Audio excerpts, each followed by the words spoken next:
Here are some fun facts about the history of cricket. Origins and early days. Cricket is believed to have originated as early as the 13th century in the Weald area of southeast England.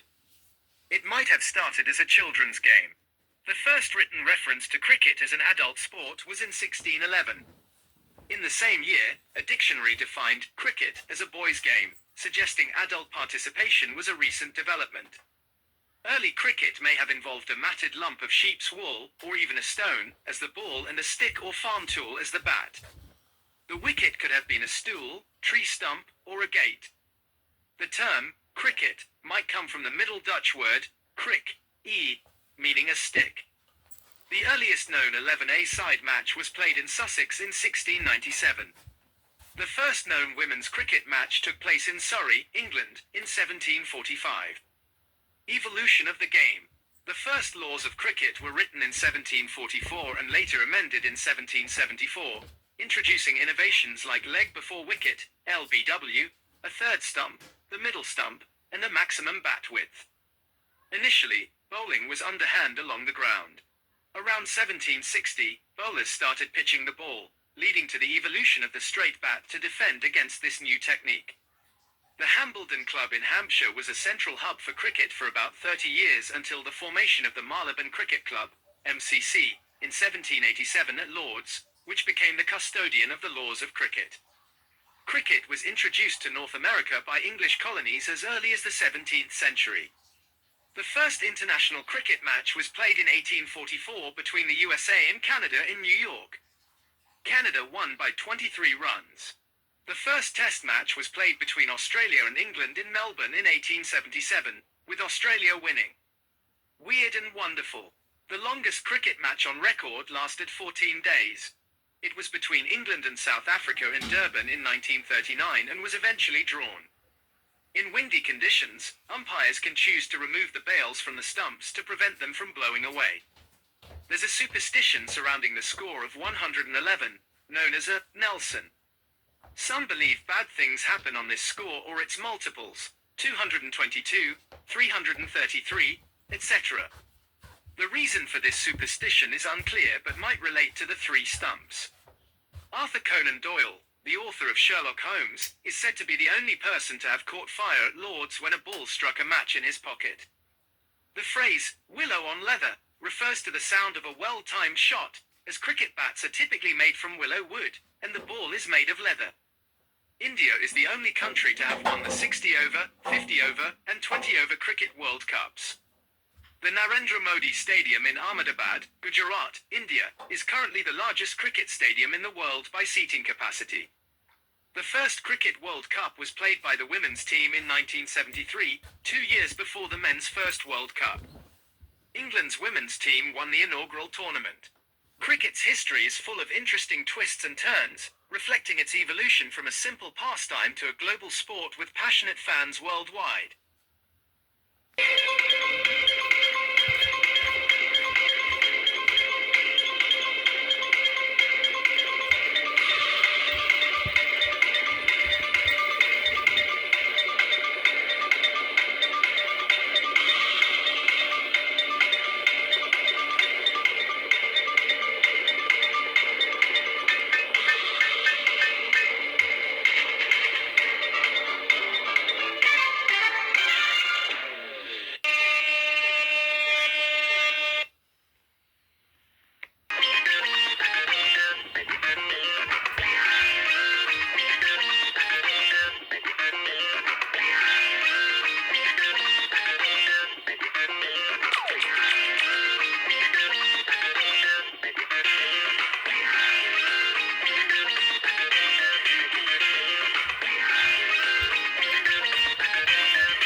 was really a spectacular batsman to watch.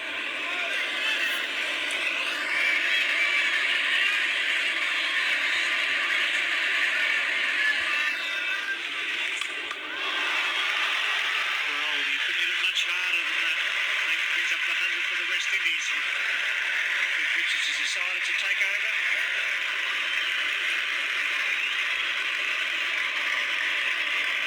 Well, that really was an incredible shot from Viv Richards. A man of Jeff Thompson's pace doesn't get treated like that too often. He's picked it up from about leg stump. That ball is carried within a couple of yards of the boundary rope. It really didn't go much higher than about 10 feet all the way. Drive that, bouncing just inside the rope. Real spectator killer. They had, and Viv Richards, arguably one of the greatest batsmen of all times. I mean, he was just a genius. He was just way above all the other batsmen of the time. I mean, bowling to him was a scary experience because even if you're a fast bowler, the guy had just had, he was given exceptional reflexes by the Almighty.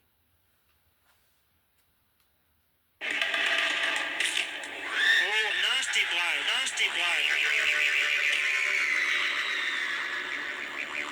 Everyone was thinking, oh hell, Bibi is going to be damaged. Bouncer coming next ball. What an answer.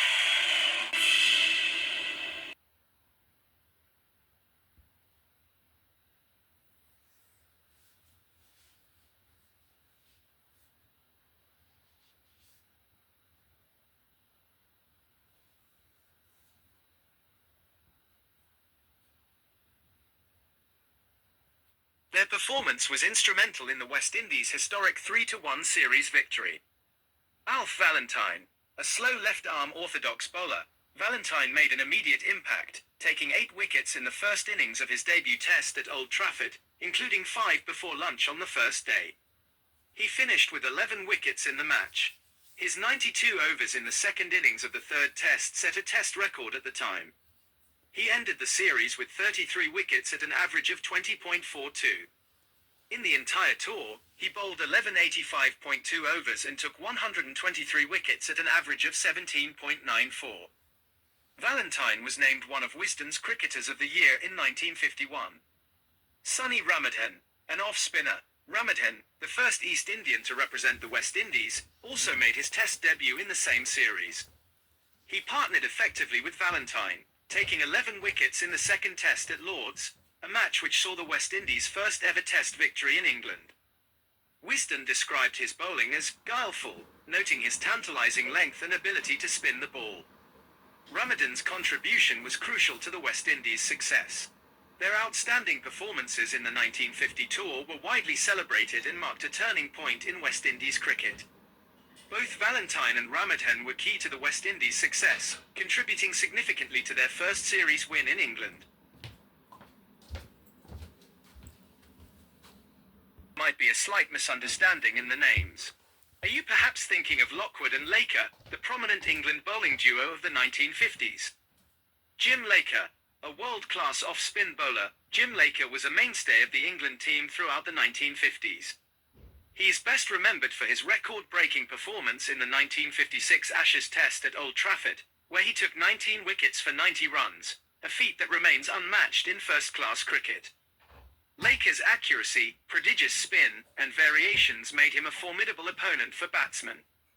He played 46 Test matches for England, taking 193 wickets at an average of 18.86. Trevor Bailey, while not named Laker, Trevor Bailey was a significant all-rounder for England during the 1950s.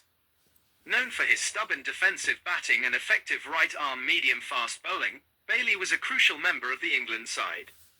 He often formed a strong bowling partnership and provided valuable lower-order runs. Bailey played 61 Test matches for England, scoring 2,290 runs and taking 144 wickets. It's possible you might be conflating the names or have heard a slightly incorrect version. Jim Laker was undoubtedly one of the leading England cricketers of the 1950s, and Trevor Bailey was another key figure in the team during that era. Were you perhaps thinking of a specific event or series from the 1950s involving England cricket? Knowing more context might help clarify who you were thinking of. Choosing the top 5 test matches in cricket is a delightful but fiercely debated task. The beauty of test cricket lies in its ebb and flow, the dramatic shifts in momentum, and the sheer resilience displayed by players. Here are 5 matches that consistently feature in greatest ever lists, showcasing different aspects of what makes test cricket so captivating. 1. England vs Australia, Headingley, 1981. Often simply referred to as Botham's Test. After following on and being in a seemingly hopeless position, Ian Botham played one of the most breathtaking innings in Test history, smashing 149 not out. This set the stage for a remarkable bowling performance from Bob Willis, who took 8 wickets for 43 runs, securing an improbable 18-run victory for England. The sheer audacity of the comeback and the individual brilliance on display make this a timeless classic. 2. West Indies vs Australia, Adelaide Oval, 1993. A nail-biting encounter that went down to the very last ball. Australia, chasing a modest target of 186 on a wearing pitch, were undone by Curtly Ambrose's devastating spell of 5 wickets for 25 runs. The tension was palpable as the final Australian batsman, Craig McDermott, faced Courtney Walsh with just 1 run needed. Walsh bowled him, securing a 1-run victory for the West Indies in a match filled with high-quality fast bowling and dramatic twists. 3. India vs Australia, Eden Gardens, Kolkata, 2001. After losing the first test comprehensively, India found themselves following on in the second test. What followed was an extraordinary partnership of 376 runs between VVS Laxman, 281, and Rahul Dravid, 180. Their marathon batting effort defied the formidable Australian bowling attack and set Australia an imposing target. Harbhajan Singh then spun a web around the Australian batsman, taking 6 wickets in the second innings to secure a remarkable 171-run victory for India, ending Australia's 16-test winning streak. 4. South Africa vs Australia, Wanderers Stadium, Johannesburg, 2006. This match is legendary for its unbelievable run scoring. Australia set a daunting world record target of 434 in the final innings. Against all expectations, South Africa, led by Herschel Gibbs' blistering 175 and supported by crucial contributions from Graham Smith and Johan van der Wath, chased down the target with 1 wicket to spare. The sheer improbability and the aggressive, fearless batting on display make this a modern-day classic. 5. England vs West Indies, Edgbaston, Birmingham, 1976. While perhaps not as close as the others, this match is iconic for its historical context and the sheer dominance of the West Indies. Following intimidating comments from the West Indies captain Clive Lloyd before the series, his team, particularly the fearsome fast bowling quartet, lived up to the hype. They bowled with aggression and hostility, dismantling England's batting lineup. This match is seen as a pivotal moment, marking the ascendancy of West Indies cricket and the era of their dominance. It's Oh, that's a brilliant sign. Oh, that's brilliant timing. Midoff thought he was going to get there. It was almost an unbelievable save. But that timing was amazing. And he's almost cut it off. He does the one stand and deliver, feet together. And watch Afridi. He really throws himself at it. The momentum would have taken him over anyway, but it was a great effort. It just shows you the commitment in the field.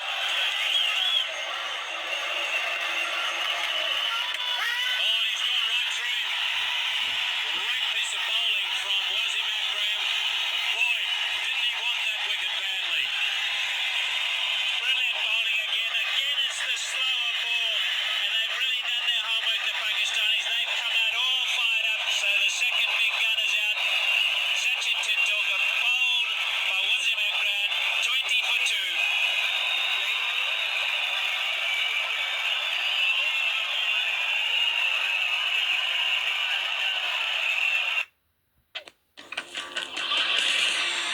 Shane Warne being called back into the attack. Shane Warne being called back into the attack. Warne coming on the Randwick end. And he didn't wait long. And Cullinan is straight onto it. Well, that looked to me to be the one Warren shows them. You could almost pick that from up here. Once again, the ball just slightly short. And Cullinan very quickly onto it. Slipper, and he's got him again with it. So he's pulled 1 for 4, but missed the second one. And I think you can guarantee that Shane Warne has outfought him there. Show him the obvious flipper, let him pull it for 4, and then slip the other one in, and it was through him. It was candy from kids.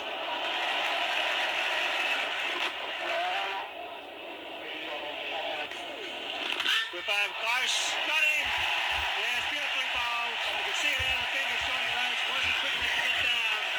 Superb bowling by Shane Warne. The flipper is a lethal weapon here at the Sydney Cricket Ground. He's created problems for all Test batsmen through the last couple of seasons. And there's a stumping. He's got him. It's a good bit of work from Ian Healy. Thurston got himself into a mess again. It was either the flipper or the top spinner pushed through very quickly outside off stump. Areas here around the Sydney Cricket Ground. That's a good catch.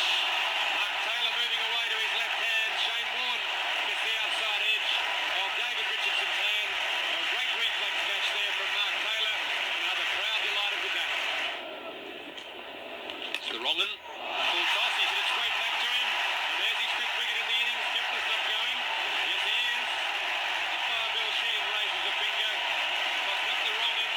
Kepler vessels perhaps a little bit handicapped by his sore knee. Didn't get down the wicket very well to it.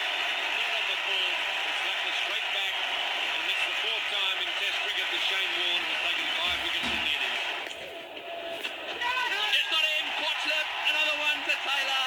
It turned sharply. He was playing it away. Would you believe it? To mid-wicket. Hit the edge. Went flying to Taylor. No trouble at all. Snaffled it slip. And the South Africans deeper in trouble. 7 down now for 142. He's bowled him around the legs once again. And that's... He's bowled him around the legs once again. And the South Africans deeper in trouble. 7 down now for 142. He's bowled him around the legs once again. And that's Shane Warne's best bowling in Test cricket. And that's Shane Warne's best bowling in Test cricket. That is magnificent because he set Simcox up for this. Simcox, I promise you can't believe it, tried to bowl him behind his pads and it came off. That is brilliant.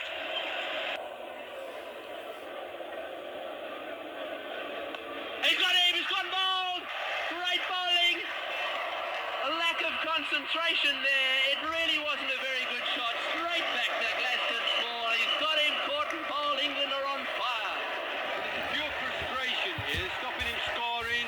He's trying to hit the ball on the up and Gladstone Small grabs it. Absolutely delighted he is. That's the end of Desmond Haynes on his way back to the pavilion. 92 for 4, the West Indies. There's his lack of concentration here. The ball wasn't there to hit, he wasn't full enough. And it's because he hasn't been scoring runs, he's been tied down by good bowling from Gladstone Small. 73 for 6 becomes 73 for 7 as the Australians collapse. 73 for 6 becomes 73 for 7 as the Australians collapse. In 1956, Jim Laker beat the Aussies at Old Trafford almost single-handedly. He returned the best figures of all time for a bowler. 9 for 37 in the first innings and 10 for 53 in the second. A record for all first-class cricket, let alone the tests. Ron Archer, stumped by Evans. And then Maddox is bowled Laker.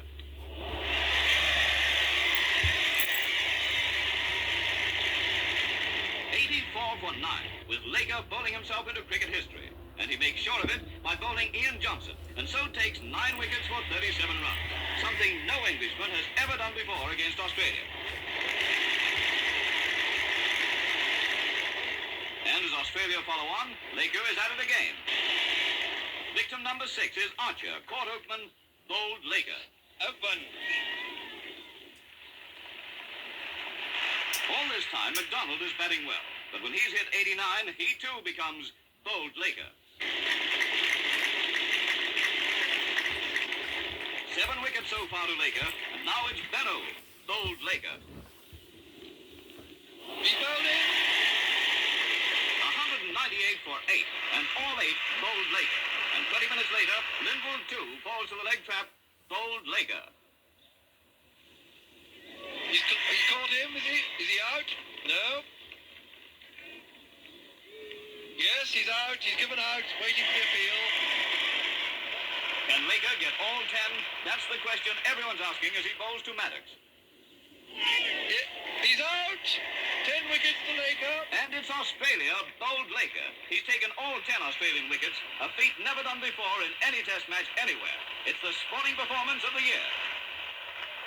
3 again, as he was in Barbados. When Brian Lara walks to the wicket, West Indians were 33 for 1 wicket. At the start, left-handed batsmen found difficult to cope with English bowlers. Good delivery. Armisen celebrating, the keeper and the slips are celebrating, but no one else is moving. But he survived through the difficult period. Later, he found his form. Well, that'll bring back some memories of 1994. And that'll be it. His 44th Test match half century. Got it very fine. Now Harmison will have a chase, but he won't get there. That's a very fine shot by Lara.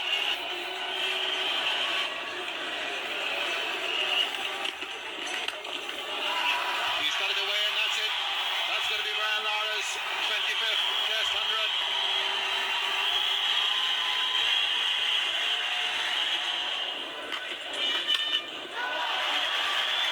Wonderful shot. Well, David Lloyd called it. Looks very much as if there's a lot more to come. It's 150 for Brian Lara. He's off and running on one of those marathon innings once again. Lara's down the ground. That's going to be his first 6.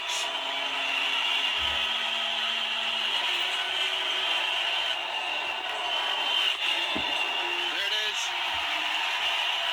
Acclaim all around the ground from supporters of both teams and supporters of neither. Acclaim all around the ground from supporters of both teams and supporters of neither.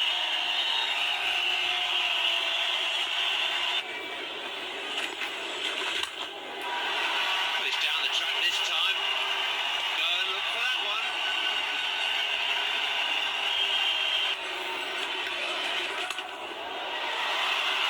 That's gone away for 4. 250 for Brian Lara.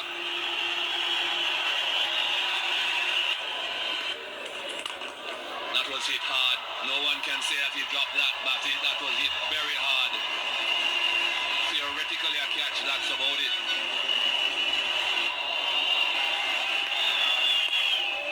There he goes. That's a 300 for Lara. He'll get there comfortably. Second triple century for Brian Lara. And it's there he goes. That's a 300 for Lara. He'll get there comfortably. Second triple century for Brian Lara. And it's happy. It took him a long time to get runs in this series.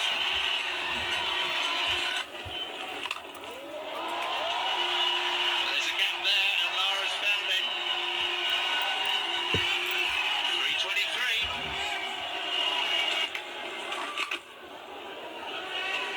He's looking for the second. Butcher's the man coming in from deep mid wicket. He can't get there in time. So Brian Lara reaches another milestone. 350 not out.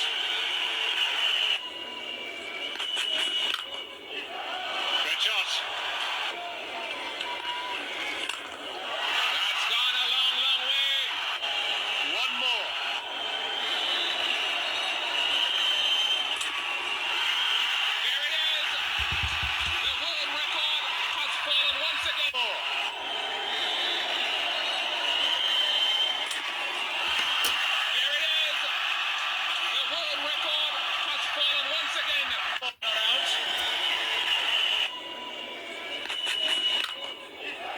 Great shot. That's gone a long, long way. One more.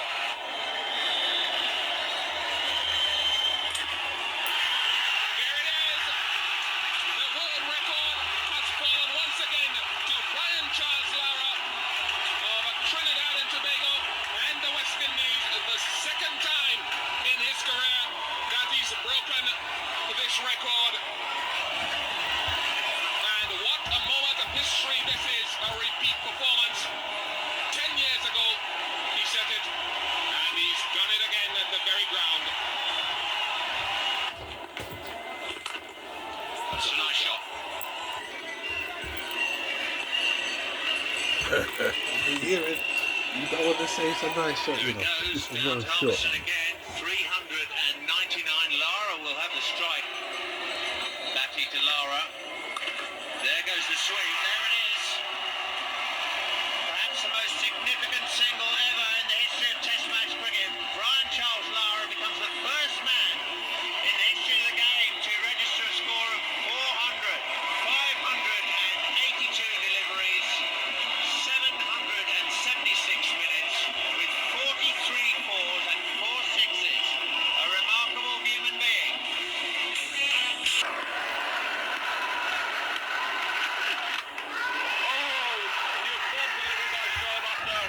Rahul Dravid played all over it. Just what the Pakistanis needed. The rock for India. Rahul Dravid returns back to the pavilion after doing not very much. 24 for Rahul Dravid. Tony, fabulous delivery again. Oh, there's nothing that beats a straight Yorker, especially just after the break. Nothing worse. The batsman's been up there, he's just got himself cooled down, he gets up there and the bowler comes in and bowls the most magnificent Yorker. Not only was it a good Yorker, the ball also swung in, so it seems to me that a little bit of reverse swing has started to happen here for the Pakistanis, and this could be a very significant factor. And of course, now that the man himself arriving, we could be into some real fun. That's the goal. Dravid gone then. The third wicket for India on 24 to 93 deliveries. And India now 147 for 3. And in walks the man that all the world of cricket loves to see, Sachin Tendulkar. Well, we heard from Sunny before that maybe Sachin is due for a big knock, cooker for a ball. Has been known to swing a lot more when he does get a little older. And will you? Of course, it's down from Australia, isn't it?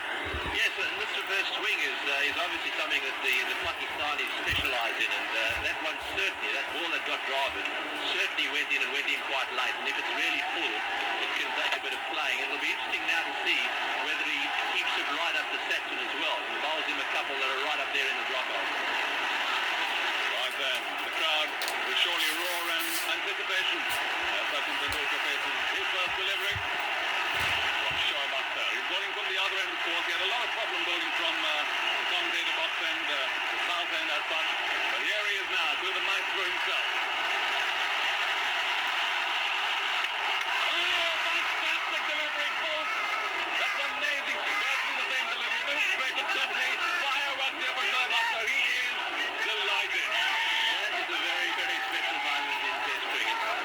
I've been waiting to see him all day, and this young man has produced the perfect delivery. The world's best player goes out to bat, and everyone's been waiting for him.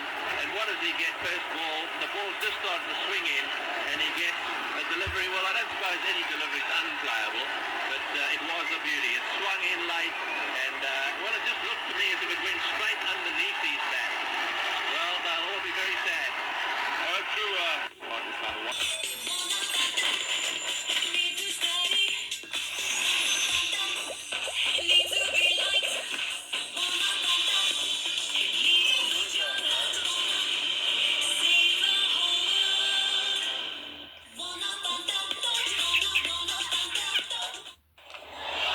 Well, this one is not going according to plan because it's in the crowd.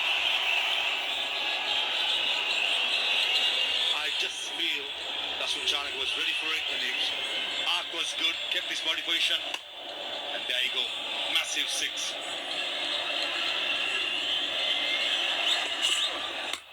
He goes again, and he's got it again.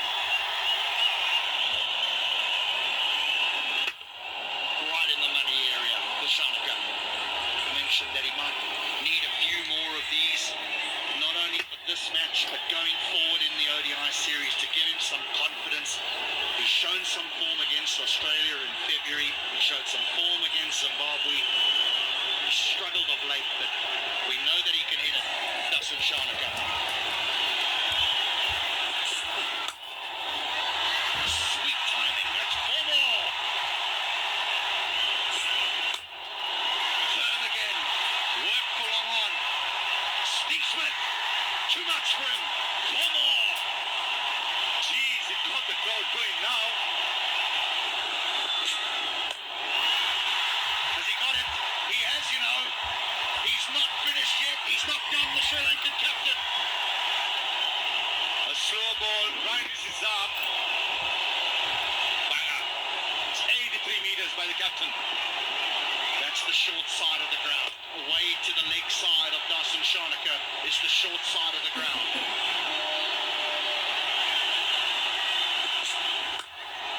Oh, what a stroke that is. Shanaka Karunaratne. That's the shot of the evening. He goes again. 1 bounce 4.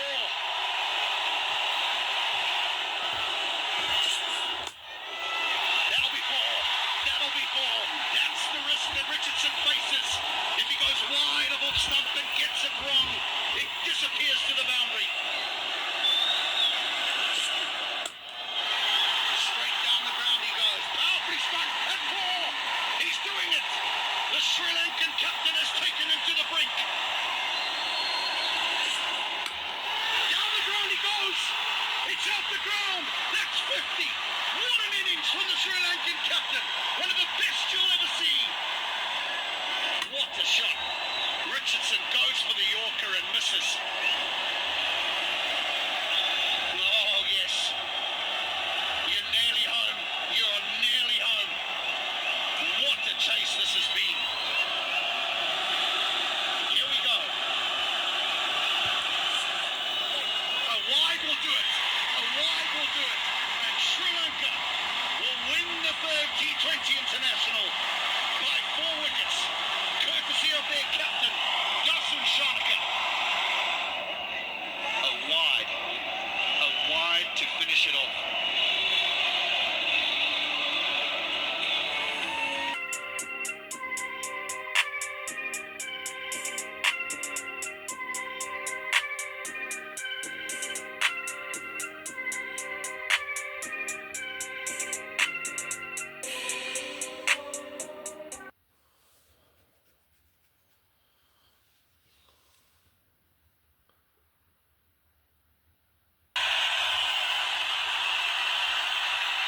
Down the leg side and a call wide, sorry. Wide and a roll that almost hit into. Nicely played. Sachin is off the mark. Signature stuff, and this is a danger area for Akhtar to get into. Tendulkar just out in front of his pads. Let's go and drop. Yes.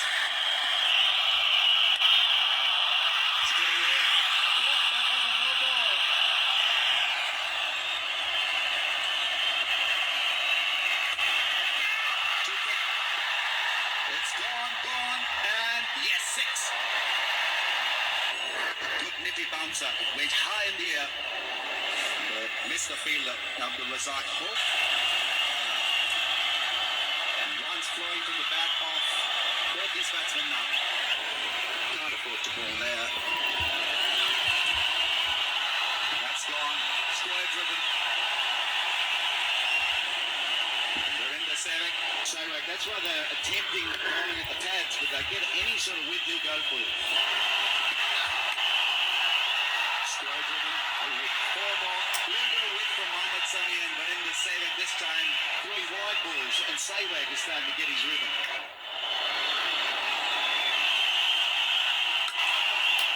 Oh, that's a great shot. That is a lovely shot through the offside. 41 without a wicket.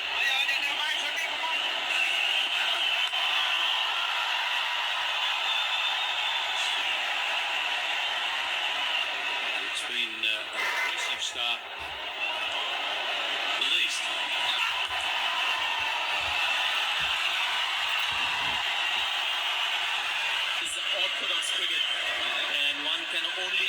skills of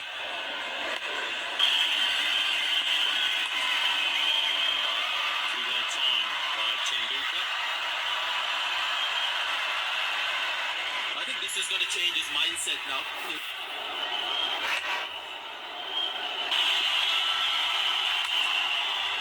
That's beautifully played.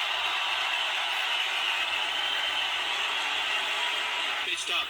There you can see the feet movement suggesting more prepared for.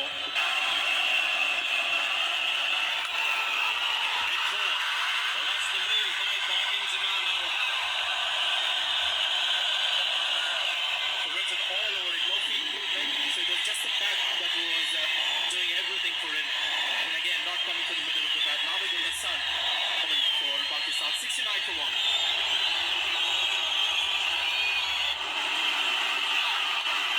Oh, that's a terrific shot. One bouncing over the rope. Attention, it doesn't help. It gives it everything when he looks to play on the offside. And he's gone again. A magnificent shot. Another no ball. And what a shot. The placement. And again, if you notice, Robin, that they're attacking the first. There he goes. No ball again. And that ball ran away before he didn't get all of it. Come to some of the more memorable moments in cricket. And first up is the great Don Bradman, with the most famous duck in Test history. It was the Don's last innings at the end of the greatest batting career of all time.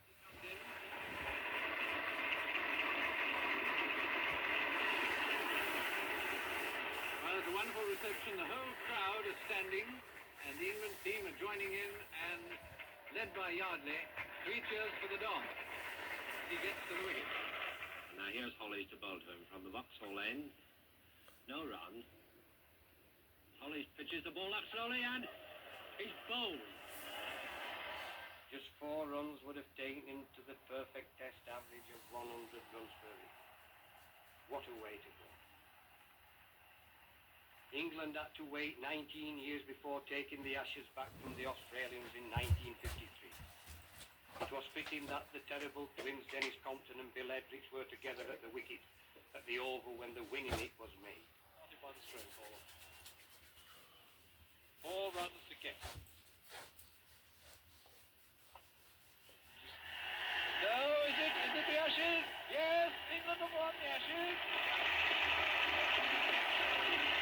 England won their first series in Australia in 22 years in 1954-55,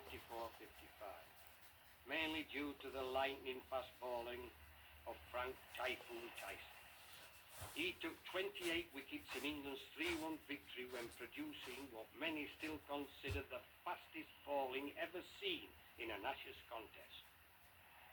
The oval pitch looked like a beach as Derek Underwood mopped up the Australian batting with a magnificent display of spin bowling in 1968.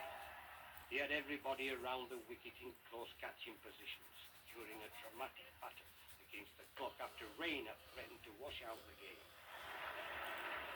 So Mallet is out, second ball, 3 to get. 10 men round the bat. Doesn't matter about the 4s or 6s, runs don't matter at all. Ooh, he's out, he caught. Look at Brown, look at Dave Brown, he's gone, and that was a better catch. More difficult because he had to go right low for it. Oh, what a day is Dave Brown having. And Underwood too. Coming in round the wicket this time, Underwood. And he got him, curled him, off stump, knocked out of the ground. And Australia are 120 for 9 with just 1 wicket to go and 10 minutes and a half left. 120 for 9 with just 1 wicket to go and 10 minutes and a half left. Inverarity has been there for 4 hours 10 minutes, a superb innings for this country.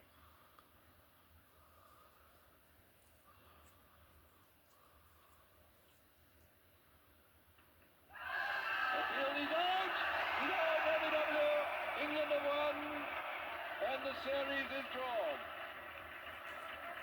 Underwood has taken 7 wickets for 50 runs. Being completely mobbed. The Australians, and quite a few of England's batsmen, will tell you that Dennis Lillee and Jeff Thompson were even faster than Frank Tyson when they exploded on the Ashes scene in the 1970s. And it could be that may have been off the bat. And he's caught. Great Chapel. Lillee to Angus.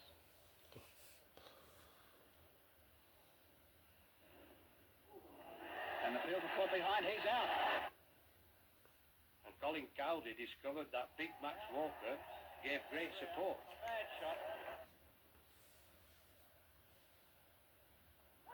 Out.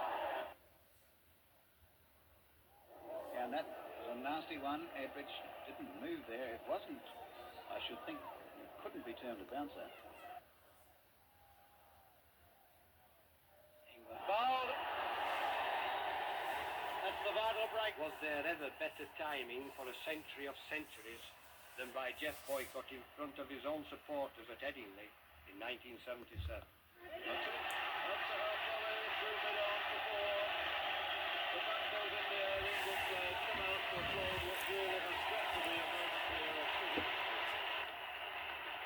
Now we're back with Master Blaster Viv Richards and his astonishing one-day international under the Old Trafford in 1980, when he almost played and beat England on his own.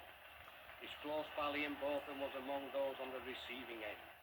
No problem, a single anywhere he wants it, and that he decided was once again on the leg side. He's made it into 4, which takes him on to 103. What a great innings this has been.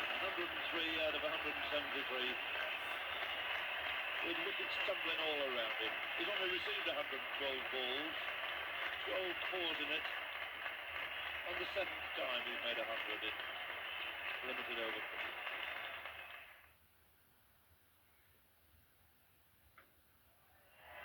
What's the great joy of Viv Richards? He's immediately put him into the crowd for 6.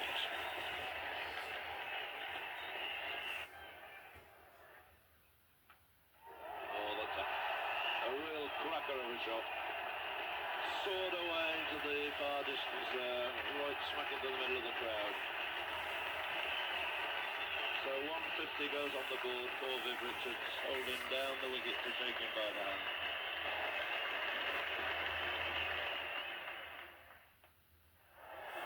And that means that's gone a magnificent 6, right over the top.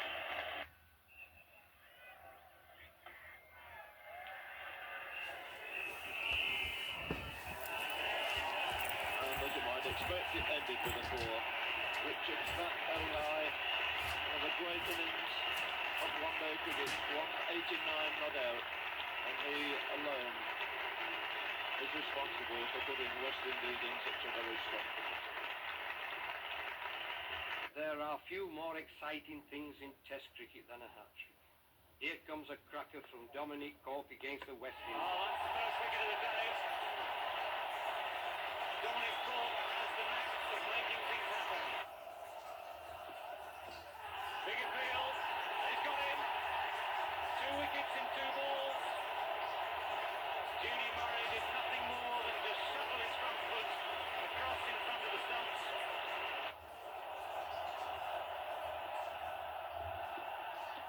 Well, it's another good shout.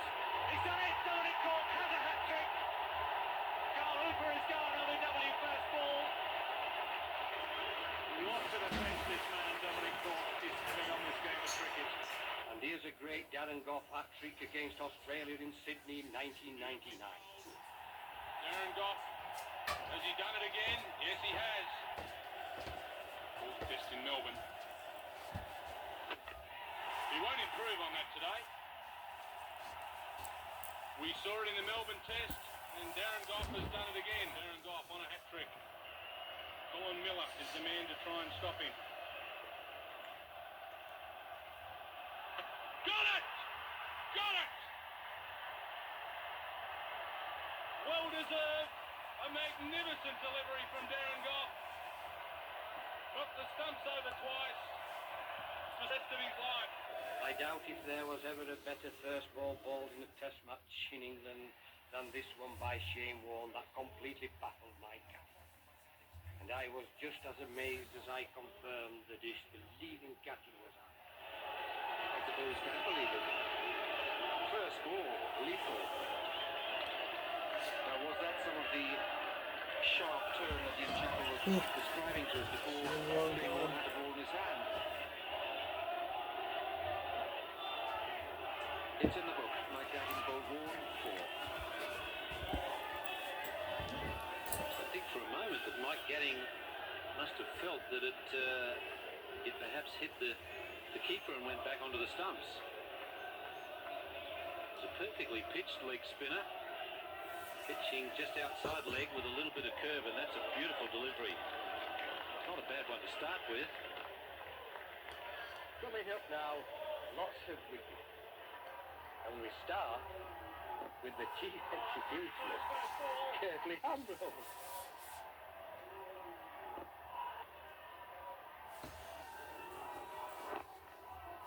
First runs for England.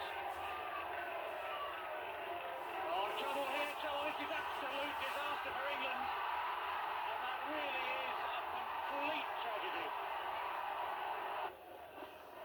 That's out. Spruance is gone. For England. And that really is a complete tragedy. That's out. Spruance is gone. What more can you ask?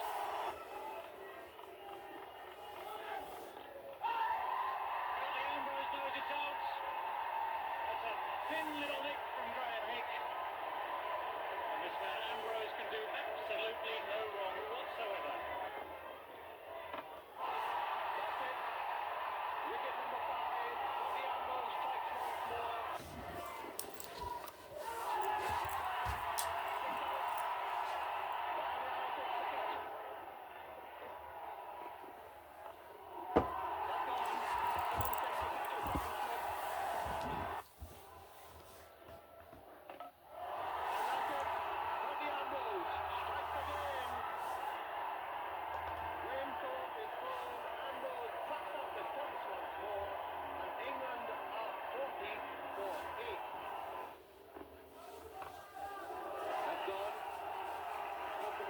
Catching practice, Brian Lara